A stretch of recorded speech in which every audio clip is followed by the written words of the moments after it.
Good morning and welcome to RDTV News. I'm Ben Weinberg. And I'm Nora Posadas. We've got some juicy stories for you today, ranging from Riverdale's winter sports and traffic update, all the way to our school's recent referendum vote. Before we begin, special thanks to Riverdale's Media Club for providing all of our wonderful equipment. Speaking of clubs, we got a great segment to start off your morning. Performing at fairs, open mic nights, Broadway field trips, and caroling, Trium is always hosting events dedicated to music. Let's look at our reporter, Jaren Yu, who is with Chloe Lee, the president of Trium Honor Society, for more information. Trium is a music honor society which focuses on creating future leaders in music education and music advocacy. Trium is a performance-based honor society, so all of its members have a collective desire to play music and to share it with other people, which is why we decide to have so many events so that we can showcase our talents and also have fun while making music. Anyone interested in music can participate in Trium, as Trium accepts any and all talented musicians. There aren't any specific instruments you need to play. You can pretty much play any instrument from like piano to like flute to like even I think we have like electric guitarists, and you can also be a singer. There's a lot of diverse talent within our Trium Honor Society, so we embrace all different types of musicians. Because there's no limitations really on what kind of instruments you can play, musicians from all different backgrounds can kind of come together in our Trium Honor Society to be able to perform with our fellow musicians. With all these diverse talents, Trium is able to host events like Coffee House. Coffee House usually takes place during lunches, right here.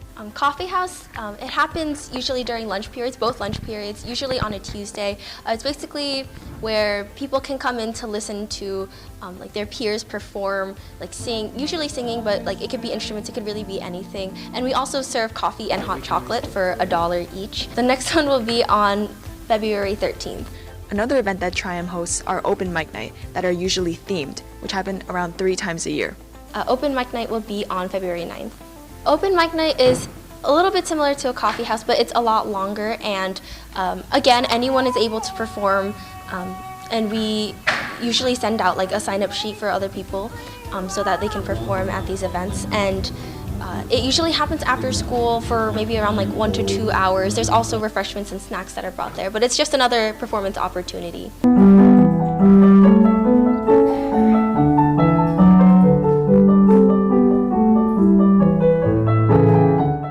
Thank you. I'm Jaren Yu. Back to you guys. Thank you, Jaren. Don't forget to come to the Coffee House on February 13th and open mic night on February 9th to support Riverdale High School students. Let's take a shift and hand it over to Matt Shenman with this week's weather report. Hello everyone, it's Matt Shenman here with the RDTV News weather. Let's take a look at last week's weather. We experienced some rain, but now we're transitioning to a different scene with the promise of clearer skies. Fast forward to the week of February 4th, and it looks like we're in for a mix of conditions. Starting off on a positive note on Monday, we'll continue to enjoy mostly sunny skies. Temperatures will reach a high of 39 with a low of 27. Perfect day to enjoy the outdoors and soak up some sun. Tuesday continues the trend with mostly sunny conditions. We're looking at a high of 39 and a low of around 27, keeping those decent temperatures in play, a bit warmer compared to the rain we experienced last week. Wednesday continues with the trend of mostly sunny conditions. We're looking at a high of around 39 and a low of around 27, keeping those pleasant temperatures in play. As we approach Thursday, we see partly cloudy skies with a high of 44 and a low of 32. Heading into the end of the week, both Friday and Saturday will bring partly cloudy conditions. Friday's high is around 47 with a low of 36, and Saturday we'll see a high of 49 with a low of 38. So prepare for a mix of clouds as we approach the weekend. And there you have it, folks, your weather forecast for the week of February 4th. Whether you're enjoying the sunny days or navigating through the clouds, stay weather aware and have a fantastic week ahead. Until next time, I'm Matt Shenman, signing off and passing it back to Ben and Nora. Take it away. Thank you for that report, Matt. We'll be right back after a short commercial break. Has your precious pet what you've taken care of for years happened to run away, or worse, been kidnapped, don't fret. We here at Detective Pete's Pet Investigation Agency will stop at nothing to get your wonderful house-dwelling creature back to you. He'll make sure to find any animal, feline, canine, and bovine. So call us now at 989-989-9899 if you have a missing pet. Don't wait. Welcome back. For many, senior year might be the easiest year of high school. Most have already been accepted to college and have an easy day-to-day schedule. However, if we take a look beneath the surface, there are actually many factors causing stress for seniors. As a senior next year, I know I'm probably going to be stressed out filling out all those college applications. More on that later. For now, here's Ian Kaplan with what he has to say about senior stress. Thanks, guys. I would like to introduce our upperclassman, Declan Kirsten, who is going to give his first-hand experiences with senior struggles, and he told us that he believes that senior year is not that hard, at least in his experience. Senior year, I would say it's much more easier than junior year, just because, we don't have, or I don't have that much work, I don't feel like that stressed, but I'm still motivated. I'm just not that stressed. He also told us about his motivation levels for school this year. And last year, every day I felt like I had a test or something. This year, I feel it's much easier than I thought, and my motivation's not dropped. My motivation always stays up so I can get ready for next year, but I would say it's just diminished a little, but. Declan also gave us an insight on his college application process. And I submitted it in October or something like that. So I really did not have to worry about it, which was amazing because, I did not want to have to go through the entire school year worrying about it. Declan also told us about what he has seen with his classmates when it comes to stressors. But I do see people stressed out about what schools they're not getting into or what schools they haven't heard back from yet. Thanks, Declan, for sitting down with us. Now, let's get some more insight into how and why seniors have it so hard this time of year. And to give us more information, we have Ms. Kirkby, the Director of Guidance here at Riverdale. And she had some stuff to say about seniors lacking motivation nearing graduation.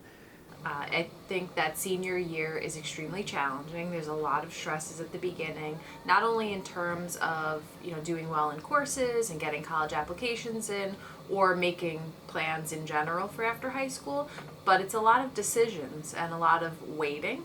She also had comments about how seniors were procrastinating more on their work. Probably about 50% procrastinate. So we make recommendations to the guidance office of where students should be, whether related to their schoolwork or their applications for colleges.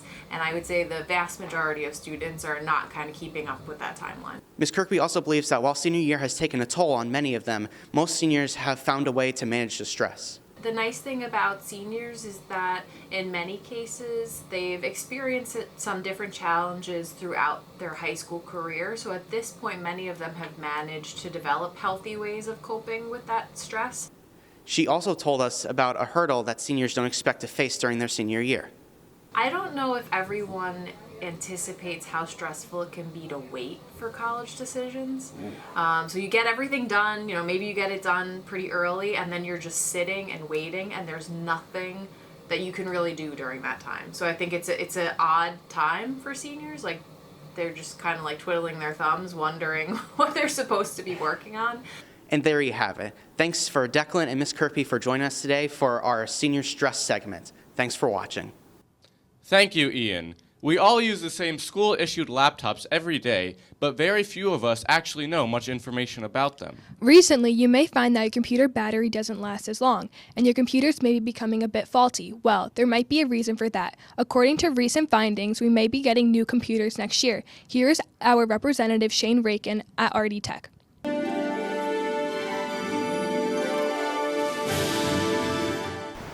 Good morning, Nora. I've just had a word with Mr. Wachter about the latest computer information, and there was a lot to talk about. Let's have a look. Hello, Mr. Wachter. Hello. Nice to meet you. Nice to meet you. So why do we need new computers here at Riverdale? We're on a lease, which keeps us in a new laptop every 3 years. And it allows you to afford a better laptop for a reasonable cost.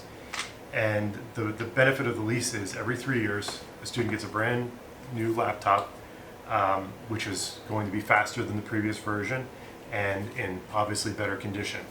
So how would you come about choosing a better model for the next year? We are in contact with our suppliers. We deal with several different laptop companies, but historically we've been using Hewlett-Packard because they've offered us the best deals for leasing and service. So what we do is we evaluate devices from different vendors and different devices from within a single vendor. So for example, we received 2 devices this term, and one is the exact device we're using currently, which is an HP EliteBook 830, and the other one is the HP EliteBook 1040. And you can see there's a bit of a difference between the two. And we do the evaluation based on performance, size, and we also look at the screen. And they're very similar in size, but you can see that the 14 inch is just a little bit bigger. It's a little bit longer or wider as well. So that was a bit on the other question I was going to ask. How was this new model differ from? So the new model has a few upgrades. It's a much better processor, better cooling, hopefully a little better battery life due to the better processor architecture.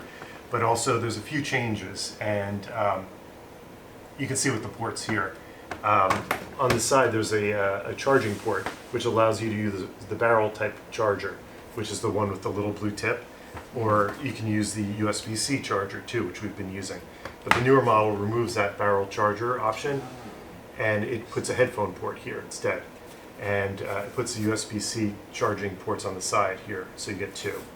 And also a USB-A port for mice, keyboards, external things like that, and HDMI port to dock if you need to monitor.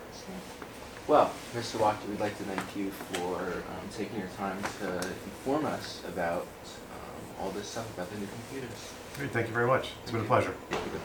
Well, what do you think? We know this type of information is not something a lot of people know about, but we are sure many will find this very interesting. It's off to you, Nora.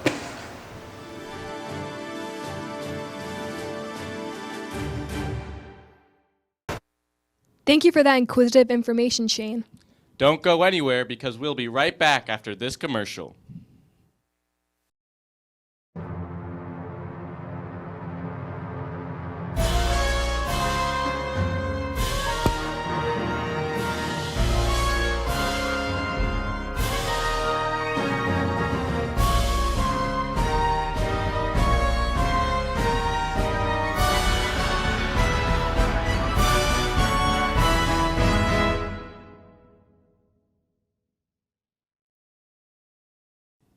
Welcome back to RDTV News. Riverdale High School is known for its intense and entertaining sports programs, attracting fans from far and wide. Let's take a trip to the Sports Corner with Josh Hums, providing an update on Riverdale's winter sports.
Thanks for keeping us updated on Riverdale's winter sports, Josh. Sometimes the halls of Riverdale can get extremely crowded, creating traffic jams that can bring the halls to a complete stop. Hopefully, the referendum will fix this. Before we tell you about the referendum, here's Zach Rabinowitz with a traffic report of the Riverdale halls so you can take the quickest route to your destination.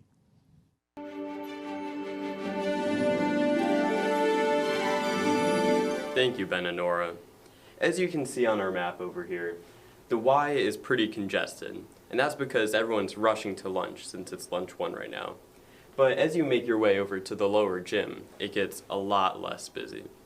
However, over on the academic side of the school, it's moderately congested, but it's not too bad. Right now we have Doc in the Y. Can you tell us how it is, Doc? Thank you, Zach. We're here live on the ground. The lunch bell just went off. We're going to see a lot of traffic coming from the science hallway to art hallway. In fact, let's cut to a shot from the upstairs hallway right now. They're Italian right now.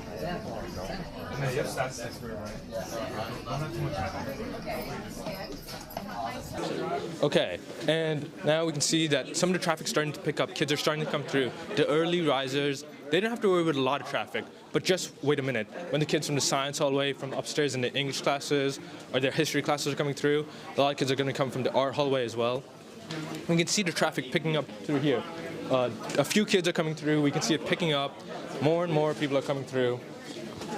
But one thing we can't ignore is the kids coming from their gym classes. That's still a large amount of traffic, about 40 to 50 kids coming through. Now, as the traffic rises up, we're going to start to see collisions.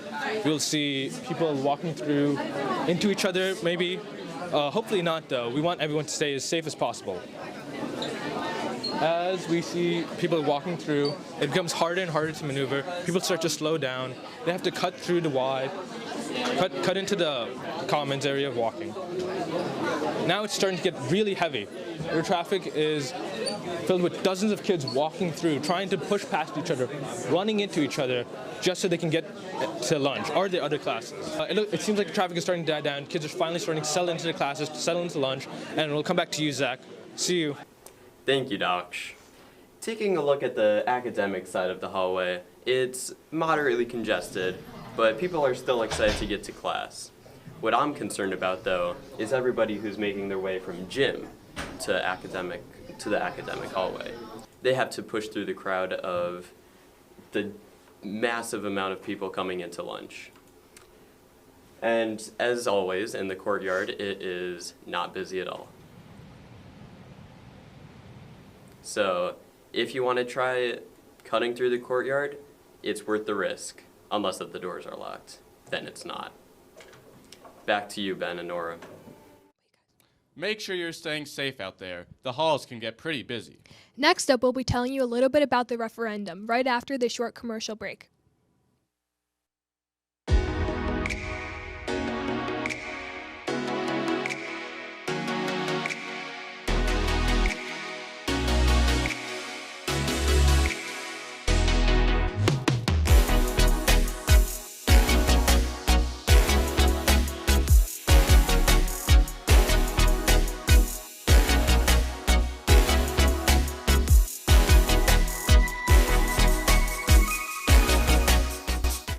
Welcome back once again. By now, you've all heard about the referendum, but what is it exactly? And what's happening now that it's been passed? Don't worry, here to answer all your questions is Amelia Singapore live with Superintendent Dr. James Albro.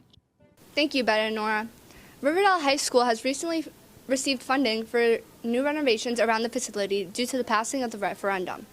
Some areas that will receive much-needed TLC will be the locker rooms, auditorium, and areas around the middle school, including their gymnasium. Dr. Albro is the new superintendent for the Riverdale School District. He is here with us to touch upon certain questions the community had about this referendum, including the priorities and concerns about construction. Today, I am here with Dr. James Albro to talk about the upcoming referendum. Let's get right into it. Dr. Albro touched on some of his top priorities for this project. We have a number of different projects that will be taking place over the next couple of years. Most of them are infrastructure projects and creating flexible spaces in our classrooms and STEM labs, and a lot of auditorium renovations going on, as well as the gymnasium and locker room. So we like to say that there's a little bit for everybody in these referendum projects. So there's a great deal of work that needs to be done. Concerns with this project, but Dr. Albro assured us that all the necessary precautions would be taken. There's plenty. Anytime the building is occupied, obviously, we have to make sure that our students and our staff are safe. Any work that's done, that has to be done, that's scheduled to be done, we have to do a lot of infrastructure work around that to make sure that there's no asbestos that's being disturbed, and different points of the buildings, both in the middle school and in the high school as well. But safety is the utmost concern. We do have construction management on site at all times to make sure that our facilities are what they need to be and that our students and our staff are always kept safe. Before we left, Dr. Albro provided us with some information on how the project will start. We're hoping to have some work beginning this summer. The process really starts now with the architects finalizing drawings, and then we have to put the projects out to bid to get contractors to come in and do the work. But we're hoping to get some of it at least started over the summer months. I'm going to guesstimate that it's probably going to be between 2 and 3 years to get all of these projects done. Because again, we can't work while students are in school. We have to do it on times when students, for the most part, are not in school. There you have it, folks. Though there are projected roadblocks, Dr. Albro and his team expect wonderful changes to come to the Riverdale High School District. Back to you guys in the studio. Thank you, Amelia. Can't wait to see what this referendum brings. Well, that's all the time we have for you today. We'll see you next time on RDTV News.